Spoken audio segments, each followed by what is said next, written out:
Hello everyone, welcome to the new episode of Professionals Unplugged. I am your host Utkarsh Shukla and let me introduce you to my guest Kristina. Kristina, thank you so much for accepting our invite. It's my pleasure to be here. Thank you so much for the invitation, and hello to everyone who is spending a little bit of time watching us and listening to us. We appreciate it. Thank you so much, Kristina. So let's start with our very basic question. Can you please introduce our audience to yourself, like who you are, what work you do, anything you want us to know about you? Yes. Oh, there's so much. Well, first of all, let's start with the basics. My name is Kristina Vaneva. I am originally Bulgarian, but fun fact, I left when I was 5. I lived in Libya. I spent my entire childhood there. I went to school. My grandparents and my parents and also my uncles and aunts were all there. So I had an amazing childhood there. I grew up in an international community, went to international school, of course, got to explore the wonderful country of Libya. And then I went to boarding school in Greece. And that was a very interesting experience. I loved the country itself, but I think boarding school was not for me. There were too many restrictions, I must say. I then moved to Malta, which is a tiny island in the middle of the Mediterranean Ocean, right next to Italy, between Italy and Libya. I spent my not my childhood, my adulthood, let's call it that. I went to high school, university, I did some work, and then I thought, what's next? So I came to Dubai, the UAE. I've been here for, I would say, a little bit over 16 years. It's been an amazing experience so far. I love this country. It brings so much inspiration. The city of Dubai itself is, I would say, the vibe is very ambitious, very go get your dreams. It's beautiful. It's safe. It's very hot at the moment. We're in the middle of summer. But besides the heat in the summer, I think everything else is amazing. That's What else about me? I'm an employee engagement and internal communications expert. I've spent a little over a decade and a half concentrating on this important field of HR, but not just HR. It's also a field for business, so for leaders, for managers, for even any aspiring team leaders and assistant managers. Employee engagement is crucial to any business when it comes to keeping your employees happy and productive. That's crucial when it comes to business productivity. It's essential when it comes to, of course, customer experience, customer satisfaction, customer loyalty. Employee engagement is a field that has been around since the 90s as a defined kind of field, but it's been, I would say, centuries, right. More than centuries, that it's important to keep your employees happy and to keep them valued and motivated. Of course, this is something that I'm very passionate about, and I have recently written a book about it. Here it is. Oops. It's I my think blurred the name is getting showing blurred. up. Yeah, you can tell us the name. It's called Beyond Employee Engagement. Okay, and Beyond Employee Engagement, it's a book on the entirety of the employee experience. So if you look at, a lot of times you think the employee experience actually starts when you're in the company and finishes once you leave the company, but it's beyond that. So if you're looking at the first step that an employee or a potential employee experiences when they are hearing about your company, that is the attraction phase. And this is the first touch point in the employee's life cycle. So the attraction phase is really about understanding what the company does, who the company is, what their values are, would you potentially work there? And this is not necessarily for people that are applying for a job. It could be you're sitting in a football stadium watching the Euro Cup, for example, or the cricket championships, and you see the adverts on the side of the football or the cricket stadium, or in a supermarket or in a bus, anywhere, and you hear about that company, and you're thinking, what does that company do? What are their values? how do they treat their employees? This is the attraction phase that many companies, I wouldn't say ignore, but they probably leave it on the back burner. They focus more on the hiring, the employee engagement, the development of the employees, the performance management of the employees. So all of this happens once you join the company. And so the touch points, as you probably understood by now, are the attraction, as well as, of course, the hiring, the interviewing stages. So this book and the exit. The exit is not the final stage, although in many companies it is. But what I would like to do through this book is to help companies understand that once an employee exits the company, he or she can come back. So this is a potential rejoiner. How has their experience been? How have they felt when they left the company? Did they feel respected, or did they leave on a bad note? Did they feel appreciated, or did you not pay them the entire sum of money that they were due? So the exit is extremely important, because anyone that leaves your company is and continues to be a brand advocate. So what kind of advocate would you like your leavers to be? Would you like them to talk well about your company, or would you like them to maybe talk not so well? Of course, I would think the answer is the former. So it's crucial, right, as employers and as business people, to look at what kind of exit experience the employees have. But not just that, how else do we engage them afterwards? Do we have an alumni page for them? Do we have alumni meetings? Of course, we're talking about small, medium, and large enterprises, and this really works. Alumni meetings really work well with large companies. But I recently saw some very interesting articles on LinkedIn about a small company that followed the journey of their ex-employees. And those ex-employees who left went and developed their own business, their own startup, which now is extremely successful. And these particular individuals talk about their story, talk about their journey with that particular company, and how the values that were instilled in them, the experience they had, the growth and development and inspiration they had from that company helped them to create their own ventures and helped them to be successful in their own field. Yeah, I totally agree with you on this point. Like mostly when the employees are leaving company, they go on and review the company on various websites or resources. And I think, as you said, like they are the one who are bringing that brand value to our particular employers, right? That those are very pretty important point, I think, that you have just covered. So, what are the challenges that you have faced while writing this book, and what was the main motive behind it? Because you are also consulting on the same, I think, and Indeed. what was the main aim behind it? So let's start first with the first question, which is, what was my journey like, right? What were the challenges that I experienced? So in 2016, I had gone to a huge conference, and there were many speakers. It was a 1 week conference, and some of these speakers, I think there was like 5,000-6,000 people in the conference, so it was quite big. Some of these speakers had books, and they were busy promoting their books after their talk.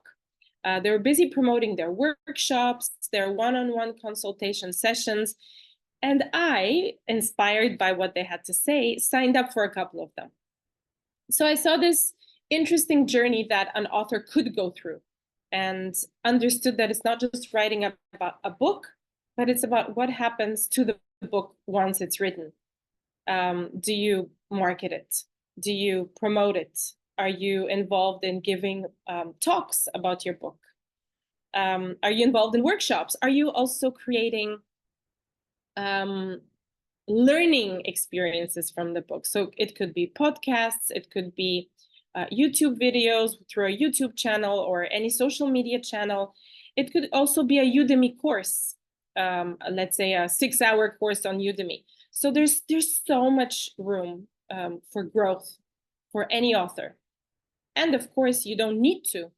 You could just write the book and give it to your parents. So what I'm saying is that I first started along this journey. I've always, by the way, I've always loved writing since I was a little child. And this was instilled in me by my grandma, who was an amazing author, not an author, an amazing writer, I would say, not a published author. So when I started this book journey, it was 2016, but I didn't really put pen to paper. I was just thinking, ruminating, thinking about ideas. I had several different concepts that I refined throughout the years, but the actual book to actually start writing it was in 2021. And what I really wanted to focus on was my legacy. What did I learn throughout these years of being in the corporate world? What can I impart as knowledge to people who are either in a junior level, looking at employee engagement, looking at HR, looking at becoming leaders, because it's not just about HR. Employee engagement really is about everyone who's in a position of power. You as a leader, you as a team leader, you as a supervisor can exercise that power on your employees, and you can make or break their experience, right? We all know that bad bosses ruin lives, right?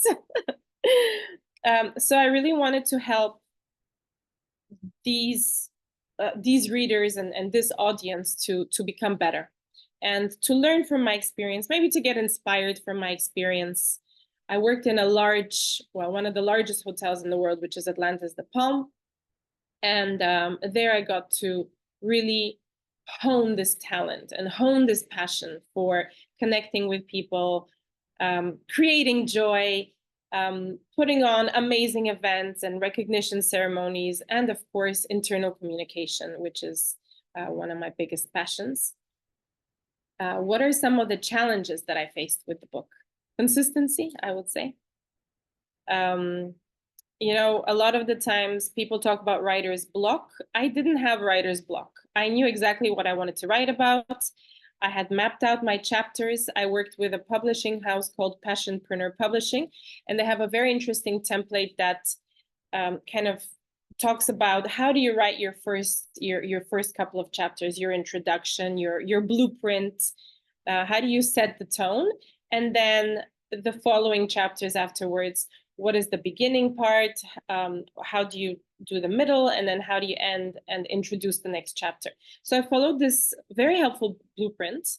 And through the extensive research and knowledge that I had, I just put everything down to paper. The challenge that I had, I would say my biggest challenge was time. And I know people say you find time for what you like, right? You find time for what's important. So I always had that in mind.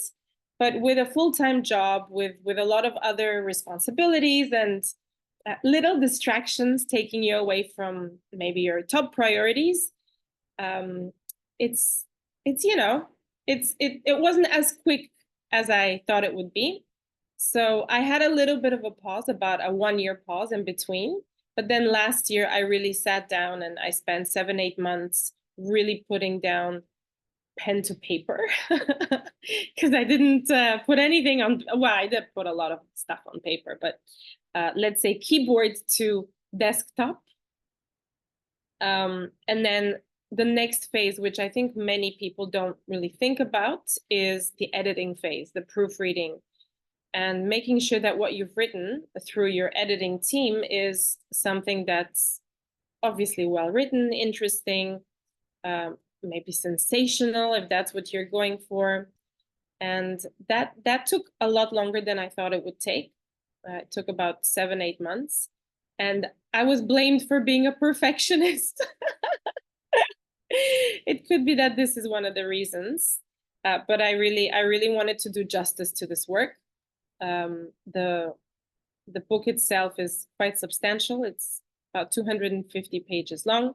Something that I'm really proud of is that the foreword was written by Dave Ulrich, who is a renowned professor, a very, very famous HR guru, business leader, who has traveled the world and has millions of followers. And him and his team, they've written about 30 plus books. So I was really proud that he wrote the foreword to my book. And yeah, and also had some great comments to say about the book, of course. That's great. Yeah. So, which is the target audience for your book? I mean, are we targeting any particular section like the CEOs or CTOs or HRs, or is it for everyone? So, can you please enlighten us on this? Yes, so my target audience in mind is quite broad. I would start first off. I'm gonna name it in level of seniority, and I would start with the bottom, right? And I would say that this is for students, university students who are learning about HR. It could be university students who are also learning about leadership and management. I would then go on to say that it's for all HR professionals at all levels. And then, of course, any supervisor, manager, assistant manager, team leader, director, VP, CEO, business owner who is in a position of power, because it really talks about your influence on these people's lives, but it's beyond that. We often talk about the importance of employee engagement being the fact that if you want happy customers, you got to have happy employees. But actually, it goes beyond that for me, and that's why it's called Beyond Employee Engagement. I took a different stance and I said, okay, let's focus on the employee experience so that we can have an amazing or legendary customer experience. But let's also focus on the type of experience we give influences or has an impact on people's family lives. So if you're having a bad day at work, chances are that if you go home, or if you work from home, but let's say chances are that once you finish work, your family is going to feel it, whether it's a good day or a bad day.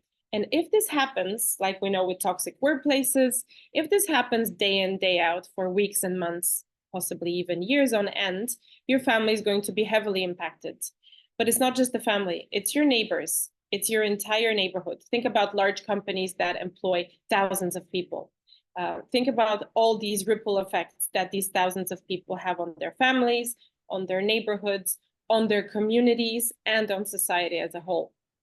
So my premise of the book is it's really larger than keeping your customers happy and satisfied. It's really about making a better world through work. And that's really the deeper message of the book. That is really amazing. So, you have mentioned a lot of great points. So, what is next for you? I mean, what is your dream now? If you can share with us. Ooh, my dream now, in terms of the book, right? In terms of book or in terms of your future, like how you want to, what do you want to do next now? What is next for Okay. you? So let's talk about a little bit briefly about the book. I have a lot of plans, and I want to make sure that the information through this book reaches different audiences, because not everyone likes to read, right? So I want to create videos and podcasts. I want to create an audiobook from the book. I also have plans to create a course, an online course. I'm also working on a retreat. This retreat is going to be taking place in Georgia in a couple of months' time. It's going to be a 3-day retreat where professionals and the HR experts, as well as CEOs and managers, can come and attend, and they learn the entirety of the employee experience and how they can affect it. I'm very excited about that, by the way. And I want to continue in the book writing journey. It's challenging, but it's a good challenge, and it's a fun challenge. In fact, one of my ex-colleagues a few weeks ago, he contacted me and he said, Kristina, let's write a book about organizational culture. And I was like, I just finished giving birth to this book. Give me a break. But no, jokes apart, I have a lot of knowledge and passion in me in terms of writing and sharing it with the world. I think I have an interesting style of writing as well. At least that's what people tell me. And I would like to share this knowledge and passion with those who would like to learn and listen and watch and really experience that. In terms of my dream, for me, a lot of people nowadays don't really think about their dreams. So we go through life mechanically. So I spend a lot of time really thinking about when you first said I'm going to ask you this question, right? So I thought, what can, what is my dream, first of all, and what can really be meaningful to our viewers and listeners as a dream to inspire them, of course. And I thought, well, first of all, on a very deep and personal and profound level, I would say that I'm living my dream, and I'm every day, and I'm very thankful and very grateful for that. I wake up every morning, I'm safe, I'm happy, I'm healthy. Um, I have a roof over my head. I live in a secure country. So for me, this is living my dream. I know that we're very fortunate. Most of the world is very fortunate to be living in a country or in a city that has peace, right? But we also know that is not the case for others. So I'm always I every single day I thank God that I'm in a position where I can feel psychologically safe. And from my end, as much as I can, I help others who are not in those kind of positions with support to be able to increase their happiness a little bit, or perhaps psychological safety. So in terms of my dream, this is my dream, and I'm very grateful to be living it. When it comes to something a little more, I would say, colorful, I love traveling. I've been to about 50 countries, and there's so much more to see. And it's not just about going to a new country, but it's perhaps visiting a different city. Or if you're visiting the same city in the same country, you always have a different experience one day from another, right? I love meeting new people. I love connecting. I love their cultures. I love their traditions. So for me, if I could be fully financially independent, this is what I would be doing. I would be traveling, and I would be impacting the world with my positive energy, with any way that I can, and meeting new people and having different experiences. That's really an inspiring dream that we have shared. Living your dream life at the same time, aiming for a better connectivity and better to know the world. Right. Yes, thank you. So, if you have to give one advice, or any advice you like to give us to the younger audience or to whoever is listening from your experience, what it will be? So I had to take some notes for this because I didn't want to, go on rambling for 1 hour, because I have a lot of advice, as I'm sure everyone has a lot of advice for people. But I've kind of narrowed it down to 5 short points. And my first one is know your worth as a person. The second one is always make sure that you're developing and learning and growing. And if you're in a position where you're not doing that, make sure that you change it. Go out of your comfort zone, because this is where the real growth happens. Have values and have goals. These are crucial in life. So if you don't know what your values are as a person, spend some time, read some books, watch some videos, ask some people, and get to know who you are really as a person. What gives you meaning and purpose in life as you yourself? Same thing with goals. We often work in companies that give us goals, right? And they performance manage us according to these goals. We get bonuses according to that. So why don't we set the same goals for ourselves in life and follow these goals and reward ourselves once we achieve them? And the last 2 would be network. Make sure you become a profuse networker. And I'm not just talking about having millions of contacts in your phone book or on your social media.